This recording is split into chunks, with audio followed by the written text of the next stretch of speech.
Two atomic bombs couldn't defeat her. Not a single shell could sink her. But in the end, a tiny leak sealed her fate. The story of the lucky ship that survived the apocalypse, a technological marvel with an incredible will to survive. The Prinz Eugen, a heavy cruiser that wrote legends, while the German fleet was almost completely destroyed. This ship seemed invisible to death. A technological marvel with an incredible will to survive. 8 20.3-centimeter guns and 32 knots of speed made her a deadly threat, but her true strength was pure luck that carried her through the darkest hours of the war. A ship that seemed to be under a very special star.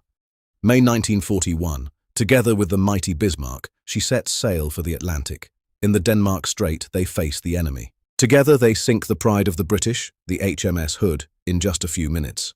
A shock that made the whole world tremble. Then their paths separate. The Bismarck is hunted and destroyed, but the Prinz Eugen escapes almost unnoticed to Brest. Where others died, she survived again.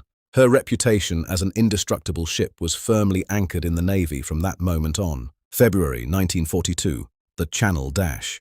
The German fleet dares to break through the English Channel, in broad daylight.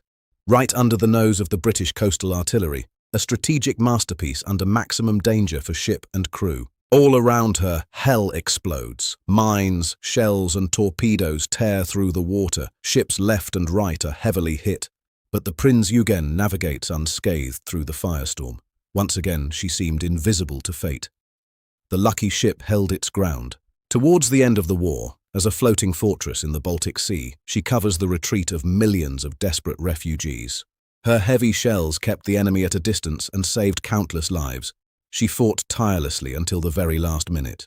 After the war, she becomes US war booty. Instead of being scrapped, she heads to the distant Bikini Atoll for Operation Crossroads. The Americans want to know, does modern steel survive the atomic bomb? The Prinz Eugen is positioned as the ultimate target ship for the nuclear tests. 2 massive atomic bombs detonate. Ships around her shatter or sink immediately into the depths of the ocean. But the Prinz Eugen refuses to go down. Irradiated and scarred, she remains proudly above water. She was stronger than the most destructive weapon in the world. But the end was no triumph. A banal, defective valve let water in uncontrollably, while no one was allowed to enter the irradiated ship. On December 22, 1946, the invincible ship finally capsized in shallow water. Not defeated by bombs, but by simple material fatigue. The Prinz Eugen remains a monument to technical brilliance and the unpredictable luck of war. A ship that made history. Was she really a lucky ship, or just a relic of a dark time? Write your opinion in the comments and subscribe for more history. See you next time.